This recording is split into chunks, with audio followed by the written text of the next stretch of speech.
नमस्कार भक्तों, आपका हमारे YouTube चैनल जी के धार्मिक कथा चैनल पर आपका स्वागत है।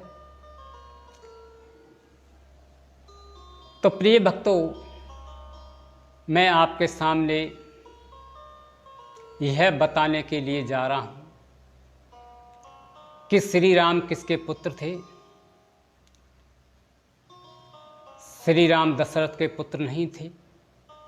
तो चलिए कथा को आगे बढ़ाते हुए, एक बार की बात है, अयोध्या के राजा रघु थे। एक बार सुबह अपने घोड़े पर सवार होकर के राजा रघु शिकार खेलने के लिए जंगल की तरफ चल दिए। चलते चलते वो है जंगल में बहुत दूर निकल जाते हैं, लेकिन उनके हाथ शिकार नहीं आया। समय बहुत हो चुका था। धीरे धीरे राजा को अधिक समय हुआ, प्यास सताने लगी। राजा ने उधर उधर देखा तो उन्हें पानी कहीं दिखाई नहीं दिया। राजा ने अपना घोड़ा और आगे बढ़ाया तो आगे चलकर देखते हैं कि एक ऋषि का आश्रम था। ऋषि अपनी तपस्या में लीन थे। राजा ने अपना घोड़े को रोका। घोड़े से उतर करके राजा ऋषि के आश्रम गए, प्रणाम किया, कहा, हे मुनिवर, मैं बहुत प्यासा हूँ, मुझे जल पिलाइए। ऋषिवर कुटिया के अंदर गए, राजा को जल लाकर दिया। जल पीकर के राजा संतुष्ट हुए। इसके बाद उन ऋषियों ने राजा रघु से कहा कि हे राजन, आपके वंश में आगे चल कर के दशरथ नाम के राजा होंगे, लेकिन उनके कोई पुत्र नहीं हुआ, और इसके लिए आपको कुछ प्रयत्न करना होगा।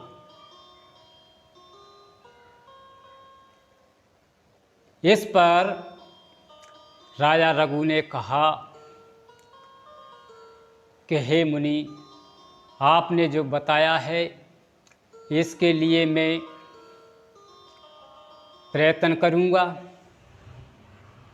इस प्रकार यह बात सुनकर के राजा घोड़े पर सवार होकर के अपनी अयोध्यापुरी के लिए वापस हो आए। इधर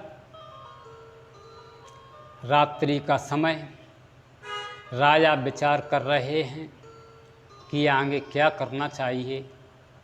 पूरी रात चिंतित मन में पड़े रहे। जब प्रातःकाल का समय हुआ, राजा ने सोचा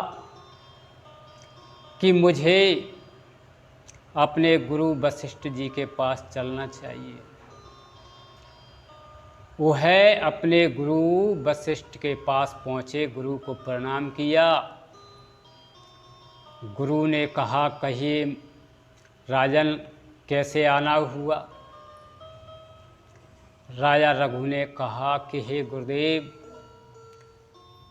मैं जंगल में शिकार खेलने के लिए गया था। वहाँ पर एक ऋषि ने मुझे बताया कि आगे चल कर के आपके वंश में दशरथ नाम के राजा होंगे और उनके कोई पुत्र नहीं होगा, और उन्होंने कहा कि यह प्रयत्न आपको करना होगा। तो गुरु वशिष्ठ जी दशरथ के साथ अवधपुरी के लिए प्रस्थान कर आते हैं। इधर गुरु वशिष्ठ जी ने राजा रघु से कहा कि राजन, आप श्रृंगी ऋषि के लिए बुलवाइए, क्योंकि श्रृंगी ऋषि एक महान यज्ञ करता है और वही हमारे लिए इसके बारे में पूरी जानकारी दे सकते हैं। राजा ने अपने मंत्री को भेज करके श्रृंगी ऋषि को बुलवाया। तो श्रृंगी ऋषि ने वशिष्ठ जी से कहा कि हे ऋषिवर, राजा रघु के लिए एक पात्र में ले जा करके अपना बिंद के लिए उस पात्र में रख करके लाना होगा, जिससे राजा के लिए जो यज्ञ होगा तो उस बीज मंत्र के लिए हम यज्ञ देव के लिए समर्पित करेंगे और उससे जाकर के आगे राजा दशरथ के यहाँ हम उसका यज्ञ द्वारा पुत्र उत्पन्न कर सकते हैं। तो इस प्रकार वशिष्ठ जी ने राजा रघु से कहा कि राजन, आप एक कलश ले जाइए और उसमें अपना बीज मंत्र लेकर के लाइए। राजा रघु ने कलश ले जा करके उसमें अपना बीज मंत्र रखा और ले जा करके गुरु वशिष्ठ को दिया। उस समय श्रृंगी ऋषि वशिष्ठ जी और राजा रघु द्वारा यज्ञ प्रारंभ किया गया। उस यज्ञ में अग्निदेव यज्ञ देवता के रूप में प्रकट हुए और श्रृंगी ऋषि ने वह कलश यज्ञ देव को दे करके कहा कि हे यज्ञ देव, जब भी हमें इस कलश की ज़रूरत पड़ेगी उस समय हम आपका आवाहन कर करके इसको। तो वह कलश लेकर के यज्ञ देव अंतर ध्यान हो गए।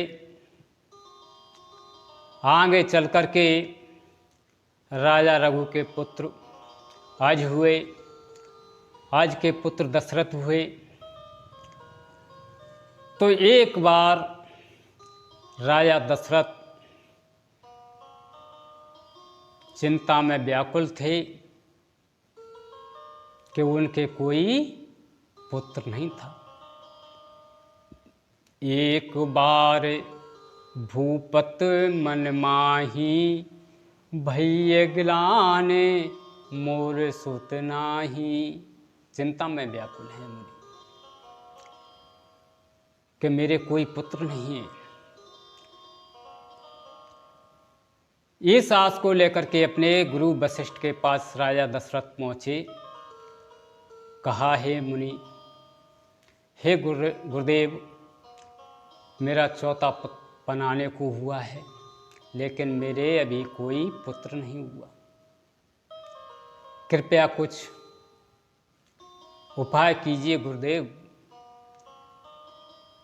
इस पर गुरुदेव ने कहा कि हे राजन, अयोध्या के लिए चलते हैं। वहाँ जाकर के हम लोग ये एक पुत्रेष्टि यज्ञ करेंगे। जब गुरु को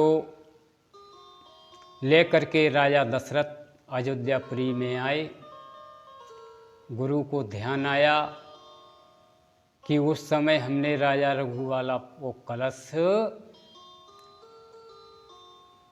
यज्ञदेव के पास है।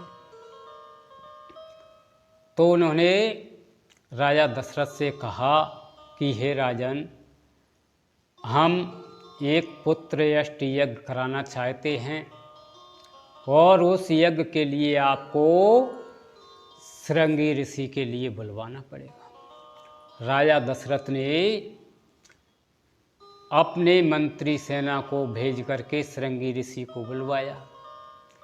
जब श्रृंगी ऋषि द्वारा यज्ञ प्रारंभ किया गया तो उस समय उन्होंने यज्ञ देव का आह्वान किया यज्ञदेव प्रकट हुए और वह कलश ला करके श्रृंगी ऋषि को दिया।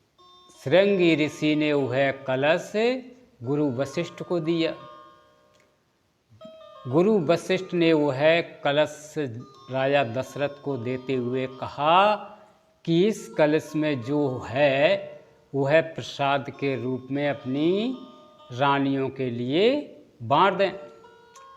तो राजा दशरथ ने वह कलश ले जा करके भवन में पहुँचे और उससे प्रसाद के लिए अपनी तीनों रानियों में वितरण कर दिया।